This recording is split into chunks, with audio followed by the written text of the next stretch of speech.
નમસ્કાર ખેડૂત મિત્રો, હું નિશાંત ગોસ્વામી અરિયન બાયોફર્ટિકેમ પ્રાઇવેટ લિમિટેડમાં આપ સૌનું હાર્દિક સ્વાગત કરું છું. આજે આપણે આવી પહોંચ્યા છીએ એક ખેડૂતની મુલાકાતે, જેમના મરચીના પાકની અંદર આપણે મેગ્નેટ કીટનો ડેમો કરાવ્યો હતો. તો ચાલો એમના મુખે સાંભળીએ કે એમના કેવો પરિણામ જોવા મળેલ છે.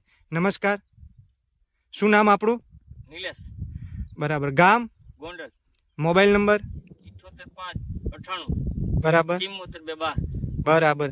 તો આપણે મરચીના પાકની અંદર મેગ્નેટ કીટનો ડેમો કરાવ્યો હતો, તો તમને કેવા પરિણામ જોવા મળેલ છે? સરસ લાગ્યું. બરાબર. ને ગ્રોથ ને હવે જેમાં નાખ્યું છે અને જેમાં નથી નાખ્યું એમાં શું ફરક જોવા મળે છે? હાથી ગોળાનો ફેર બતાવે. બરાબર. જોઈ શકો છો ખેડૂત મિત્રો, આ ચાસની અંદર આપણે મેગ્નેટ કીટનો ડેમો કરાવેલ હતો અને આ ચાસની અંદર આપણે મેગ્નેટ કીટનો ડેમો કરાવેલ નથી. તો બંનેમાં હાથી ગોળાનો ફરક જોવા મળેલ છે.